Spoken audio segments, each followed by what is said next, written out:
Футбол бұл өмір, ал 13-ші сектор арнасы футбол ақпараттарын жеткізуші арна достар. Біздің арнамыздан бүгін көретіндеріңіз Бавария клубы жаңа қорғаушыны қатарларына қосты. Максимилиано Аллегри АПЛ-дан бір клубты баптасам деп отыр. Ал Барселона клубының президенті барлық ойыншыларды сақтап қала аламыз дейді. Осы және басқа да футбол ақпараттары сіздердің назарларыңызда, сіздердің қолдауларыңыз бізге ерекше керек. Лайктарыңызды басып, арнамызға жазылып отыруларыңызды сұраймыз. Біз сіздер үшін жиі футбол ақпараттарын шығаратын боламыз. Ал енді біз бастаймыз. Кеттік. Милан клубының жаңалықтарынан бастайық. Милан клубы жақсы ойыншылармен толықтыру керек қатарын, және де сол жақсы ойыншылардың бірі Ромело Лукаку деген ақпараттар бар достар.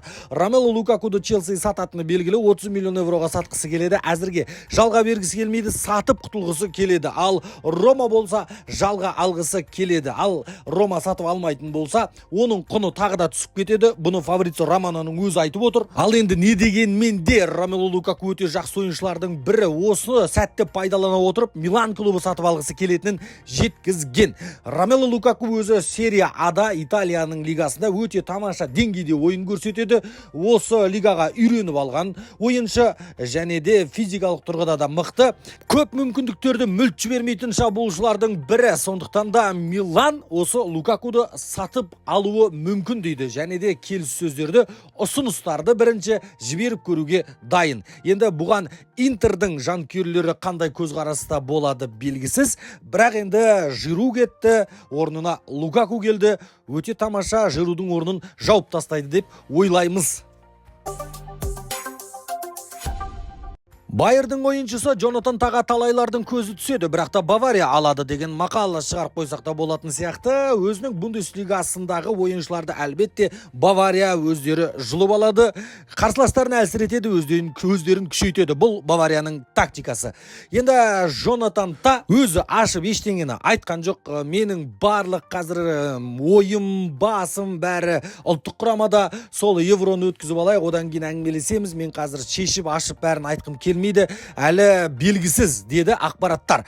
Ал енді мықты инсайдер Кристиан Фалькқа сенетін болсақ, Джонатан Та мен Баварияның ортасында келіссөздер жүргізіліп қойған, және де бәрі шешіліп қойған. Бұл келіссөздердің бұзылуы мүмкін емес дейді Кристиан Фальк. Ал Джонатан Та Бавариядан қанша жалақы алатынына дейін шешіп тастаған екен. Джонатан Та Бавариядан жылына 9 миллион евро алады, одан бөлек 3 миллион бонус ретінде алатын болады. Осындай ақпараттар бар. Баварияның жанкүйерлерін керемет қорғаушы алуларымен құттықтап қойсақ болады.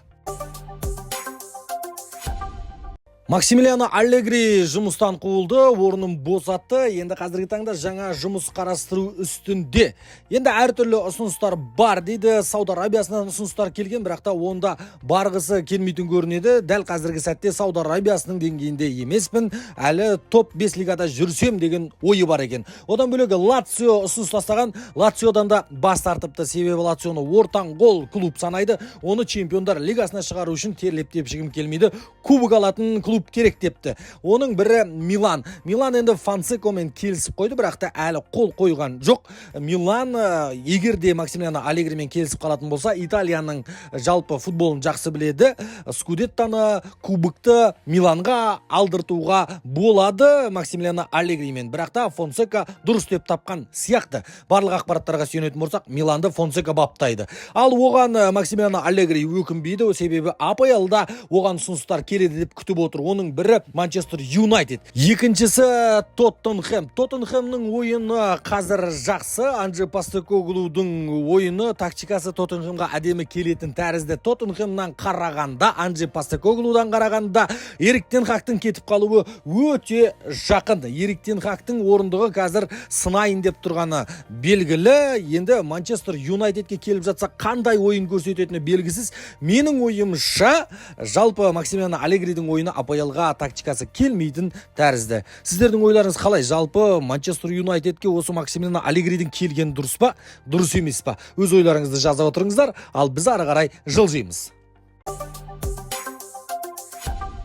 Барселонаның президенті Джоан Лапорта жалпы кеткелі жатыр, осылар сатылады деген ойыншыларға қатысты өзінің пікірін айтты. Енді жалға алған ойыншылар бар, соларды айтты. Жо Феликсті, Жо Канцелоны алып қалғылары келетінін жеткізіп жатыр, және де Ферран Торресті да клубта алып қаламыз. Жалпы бұл ойыншыларға біз сенім артамыз, мен сенім артамын, және де жаңа бапкер Ханс Флик та сенім артады. Бұның бәрін біз сақтап қалуға тырысамыз. Енді Роберт Левандовскийдің орны бөлек. Роберт Левандовский соңғы 10 жылдықта өте мықты үздік тоғыздықтардың бірі деп ойланбай айта берсек болады. Және де бұндай шабуылшы біздің қатарымызда болғанда біз алдыңғы шепке уайымдамаймыз. Барселонада голдар болмай қалады деп күмәнданбаймыз. Сондықтан да Роберт Левандовскийді біз ешқайда жібермейміз, біз алып қаламыз, деді Жоан Лапорта. Бірақ та біз алып қаламыз деген талай ойыншыны сатып жібергенін білесіздер. Оған да қатты сене беруге болмайды.